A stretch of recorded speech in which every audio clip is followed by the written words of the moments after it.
Praise the Lord, ஹல்லேலூயா. முதியோருக்கான கனத்தை கொடுக்க வேண்டும் என்று வேதத்தில் நாம் பார்க்கிறோம். இந்த தினத்திலும் இந்த சியோன் ஆய்விற்கு அன்போடு இயேசு கிறிஸ்துவின் நாமத்தில் உங்களை வரவேற்கிறேன்.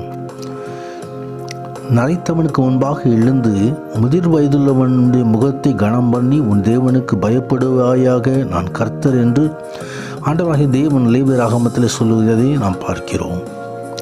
ஆம், முதிர் வயதுள்ளவனை கடிந்து கொள்ளாமல் அவனை தகப்பனைப் போல, பாலிய புருஷரை சகோதரி போல, முதிர் வயதுள்ள ஸ்திரீகளை தாய்களைப் போல, எல்லா பாலிய ஸ்திரீகளை எல்லா கற்புடன் சகோதரிகளைப் போல பாவித்து புத்தி சொல்லு என்று தீமோத்தேயுவுக்கு எழுதப்பட்டிருக்கிறதை குறித்து நாம் பார்க்கிறோம். முதிர் வயதுள்ளவர்களை கடிந்து கொள்ளக்கூடாது, சபையில் எப்படி நடத்த வேண்டும் என்று சொல்லி வேதம் கற்றுத்தருகிறது.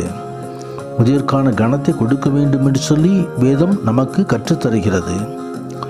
இளைஞரை மூப்பருக்கு கீழ்ப்படியுங்கள், நீங்கள் எல்லோரும் ஒருவருக்கொருவர் கீழ்ப்படிந்து மனத்தாழ்மை அணிந்து கொள்ளுங்கள். பெருமையுள்ளவர்களுக்கு தேவன் எதிர்த்து நிற்கிறார், தாழ்மையுள்ளவர்களுக்கோ கிருபை அளிக்கிறார் என்று வேதம் தெரிவிக்கிறது. 1 பேதுரு 5ஆம் அதிகாரம் 5வது வசனத்திலே இளைஞர்கள் மூப்பருக்கு கீழ்ப்படிய வேண்டும் என்பதை வேதம் நமக்கு கற்றுத்தருகிறது.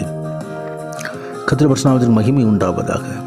நன்றாய் விசாரணை செய்கிற மூப்பர்களை, விசேஷமாய் திருவசனத்திலும் உபதேசத்திலும் பிரயாசப்படுகிறவர்களை இரட்டிப்பான கனத்திற்கு பாத்திரராக எண்ண வேண்டும் என்பதை தீமோத்தேயுவுக்கு அப்போஸ்தலர் எழுதுகிறார். ஆம், ஒரு கனமுள்ள பாத்திரமாக நாம் அவர்களை தெரிந்து கொள்ள வேண்டும் என்று சொல்லி ஆண்டவராகிய தேவன் விரும்புகிறார். முதியவர்களை அசட்டை பண்ணுகிறதை நாம் உலகமெங்கும் பார்க்கிறோம். ஆனால் வேதம் அந்த முதியவர்களுக்கு உள்ள கனத்தை கொடுக்க வேண்டும் என்று சொல்லி வேதம் நமக்கு கற்றுத்தருகிறது. முதியோருக்கான கர்த்தரின் நோக்கம் என்ன என்பதையும் வேதம் தெரிவிக்கிறது. வேதத்தை ஆராய்ந்து பார்க்கும் பொழுது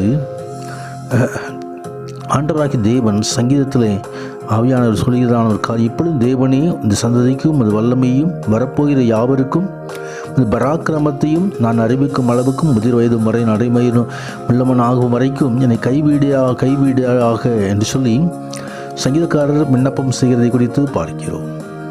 வரப்போகிற சந்ததிக்கு வல்லமையை தெரிவிக்க வேண்டும், ஆண்டவருடைய பராக்கிரமத்தை அறிவிக்க வேண்டும். அதைத்தான் ஆண்டவர் எதிர்பார்க்கிறார். தொடர்ந்து பிலிப்பியர்களுக்கு எழுதும் பொழுது, நான் ஒன்றில் வெட்கப்பட்டு போகாமல் எப்பொழுதும் போல இப்பொழுதும் மிகுந்த தைரியத்தோடு ஜீவனாயிலும் சாவினாயிலும் கிறிஸ்து என் சரீரத்தினாலே மகிமைப்படுவார் என்று எனக்கு உண்டாயிருக்கிற வாஞ்சிக்கு நம்பத்தக்கதாய் நான் அப்படி முடியும் என்று சொல்லியிருக்கிறேன்.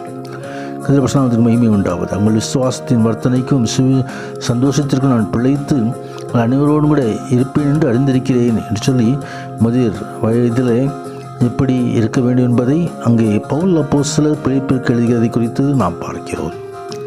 குடும்பத்திலே உன்னை பெற்ற தகப்பனுக்கு செவி கொடு, உன் தாய் வயது சென்றவளாகும்போது அவளை அசட்டை பண்ணாதே என்று நீதிமொழி கற்றுத்தருகிறது. தகப்பனுடைய அறிவுரைகளுக்கு பிள்ளைகள் செவி கொடுக்க வேண்டும். அது வயது சென்ற தகப்பனாக இருக்கும்போதும் இந்த காரியத்தை செய்ய வேண்டும் என்று வேதம் எதிர்பார்க்கிறது.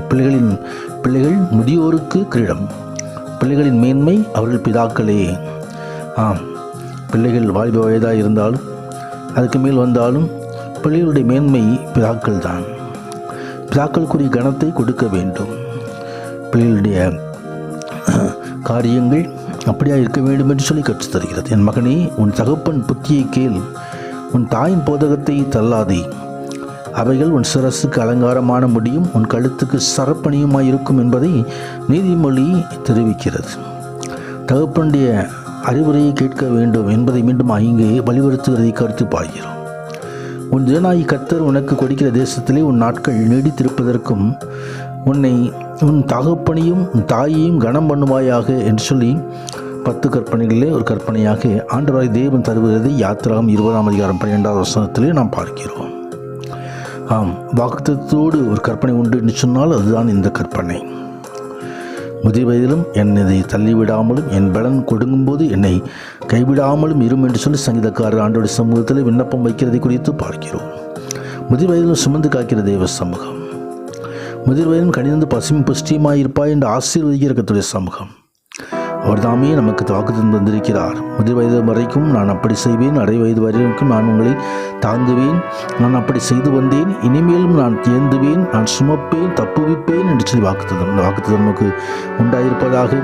ஆம், கர்த்தர் தாமே இந்த வசனம் மூலமாக நம்மை ஆசீர்வதிப்பாராக. ஆமேன், ஆமேன்.